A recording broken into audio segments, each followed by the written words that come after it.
Okay. Hello. Nandito tayo ngayon sa sa side ng mga amplifiers ng project.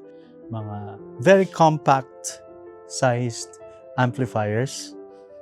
This one is a tube flavored amplifier. This is a solid state amplifier. Ito, meron din siyang Bluetooth. So, pwede ka mag-send ng Bluetooth signals galing sa iyong cellphone or any other gear that has Bluetooth like mixers, headphone amps can send signals via Bluetooth to this amplifier.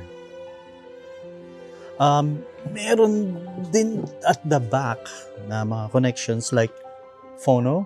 Meron, so you can have a turntable plugged in. Ito yung kanyang ground wire. Ito mas heavier. But you can see the tube. Ayun, there. Yan. Pero ang inputs nito is dalawa lang. Yan. And ganda yung kanyang mga speaker terminals. Yan. The tube yan. Here's the front. This is the amp box RS2. Yan. Protected yung kanyang tube sa loob. Yan. Reference quality tubes. Yan.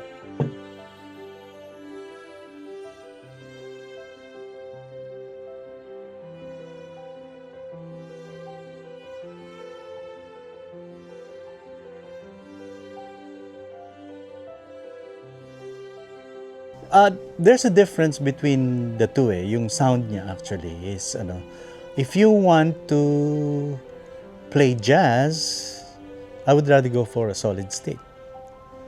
But if I want to play rock, I would go for a tube. But if I do not have the option, I'd rather go with the tube.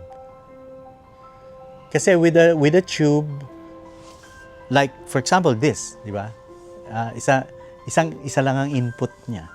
So, of course, I would need a preamp for this. And doon sa preamp, meron akong equalization. Kung para sa akin, ngongo ang tunog ng tube, pwede kong i-hype yung treble. So, di ba, yung tube niya ngayon na-balance out na, parang gano'n. And kung kailangan ko namang gusto ko makapal, like for rock, bawas ako dun sa high frequency content. So, since meron ka naman ding preamp for the tube, I'd rather go for a tube.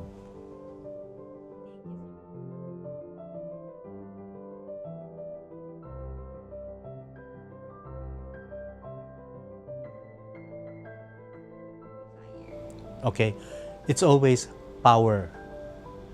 A solid state amplifier can goose up your music to the most that it can give. Pero with tubes kasi there's a limit to how much a tube amp can Although you'll be surprised na pag nakakita ka ng tube amp tapos nakalagay dun 30 watts. Tapos yung iba, yung solid state, makita mo 220 watts. Parang gano'n. Sometimes, pag plinay mo silang dalawa, parang magkatunog lang sila ng level. When you're talking about watts, parang gano'n. Hindi siya, iba. Unpredictable yung niya yung tunog niya Sometimes yung 30 watts equals yung mga 220 watts na solid state. Parang gano'n. Tapos iba ang tunog ng naka-tube. Di ba? It harks back to the sound ng analog. Kasi nung araw, wala pa namang transistor Tube lang ang the only way na yung mga TV natin nung araw na ang laki-laki, makita mo puro tube, gano'n. Tapos yung mga amplifiers nung araw, wala pa yung mga amplification circuits na ngayon na IC na, yung mga op-amp, yung mga gano'n. Noon, hindi. Tubo yun. Pati yung power, tubo. Hindi lang katulad nito na na flavoring lang ang tube. Yun, hindi. Pati yung power talaga, dinadrive ng tube.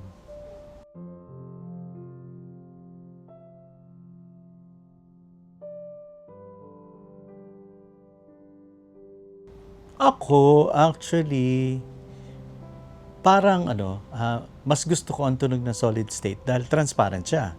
But, ah, hindi ko pa rin kino-close yung yung mind ko to using tubes. Kasi I tried it dati. Oh,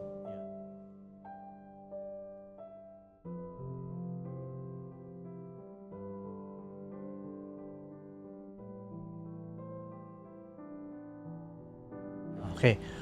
Ako, I will not recommend any. What I will do is, papatunugin ko sila pareho. Tapos, paparinig ko sa kanya, both. Di ba? And siya magde-decide kung anong gusto niya. Kasi, lahat kasi ng audio, it's subjective. It depends on how the person wants the audio presented to him. So, it is always, parinig natin sa kanya lahat para marinig niya lahat. And then he can choose for himself what he wants to use. Yun.